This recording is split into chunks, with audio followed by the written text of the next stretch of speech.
दोस्तों साथियों, ये भी हमारी जो है फ़िल्म से संबंधित है और बीते दिनों मशहूर अभिनेत्री रेखा के विषय में। तो आइए हम उनके विषय में थोड़ी जानकारी लेते हैं।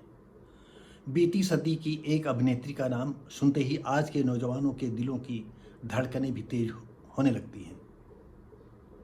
वो हिंदी सिनेमा की सदाबहार रेखा को बड़े पर्दे पर आखिरी बार नजर आए 6 साल होने को हैं।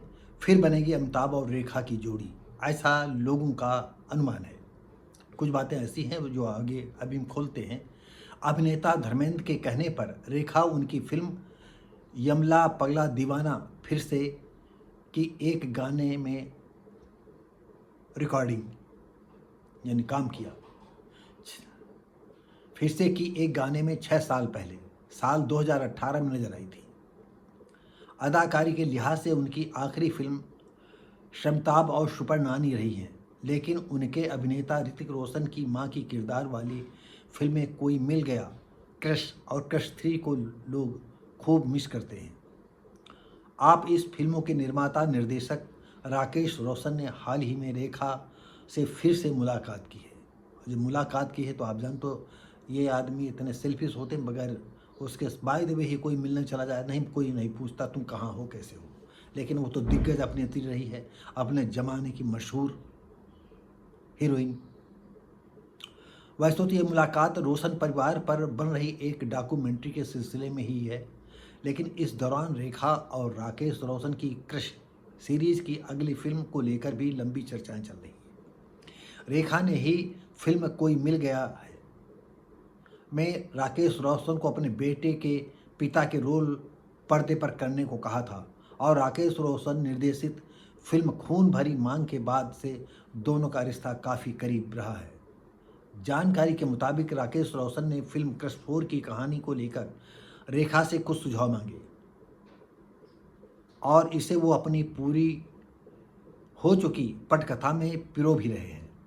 रेखा को इसके अलावा हाल ही में एक किरदार साउथ सिनेमा के एक निर्माता ने भी अपनी फिल्म में ऑफर किया है, जिसमें उनकी जोड़ी अमिताभ बच्चन के साथ बनाने का प्रस्ताव है।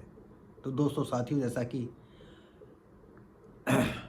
साउथ सिनेमा के एक निर्माता ने भी अपनी फिल्म में ऑफर दिया है, जिसमें उनकी जोड़ी अमिताभ बच्चन के साथ बनाने का प्रस्ताव है।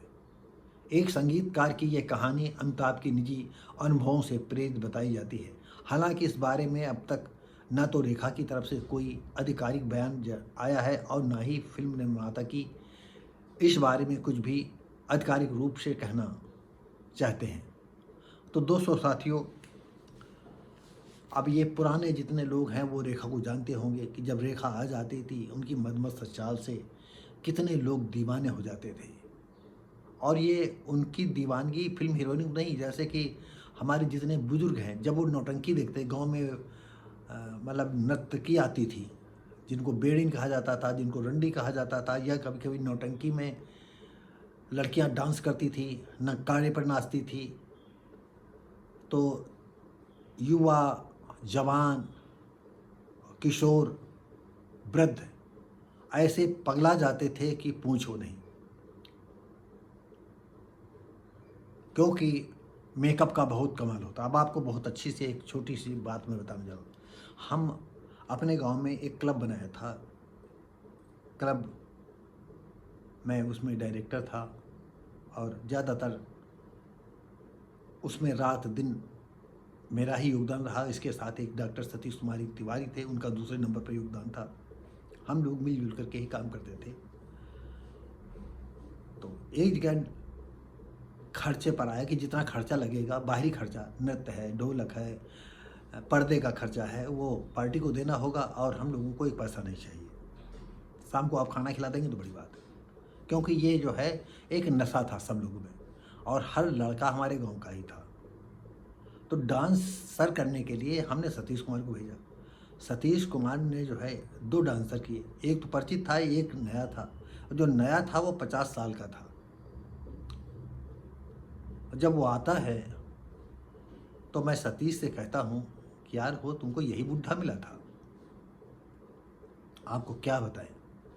कहा यार कोई मिल नहीं रहा था। और फिर आपको अगली बात बताएं दोस्तों साथियों, जिस समय वो मेकअप करके स्टेज पर आया तो मैं खुद दंग रह गया। ऐसा लगे कि 20-22 की कोई युवती जो मदमस्त है, शरीर से तंदुरुस्त है, जिसको मदमस्त कहा जाता है, और बड़े बड़े लोगों के जो है वहाँ बड़े बूढ़े जवानों किशोरों के उस पर जो पहले नहीं देखे थे उनकी ख्यालों में न जाने क्या क्या भूचाल आते रहे।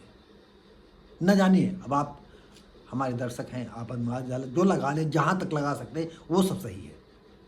तो होता ये है कि चाहे फिल्म की लड़कियां हों या ऐसी लड़कियां हों जो मेकअप, तो हमारे आपके जो आस-पास की लड़कियां होती, घरों में लड़कियां होती, वो मेकअप नहीं कर पाती, वो मेकअप करती हैं।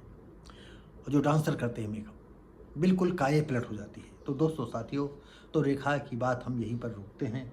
हम उम्मीद करते हैं कि ये वीडियो आपको अच्छा लगा होगा, तो लाइक शेयर कमेंट करें, सब्सक्राइब करें, बेल आइकन जरूर दबाएं। हम मिलेंगे आपको अगली वीडियो में, तब तक के लिए नमस्कार, जय हिंद।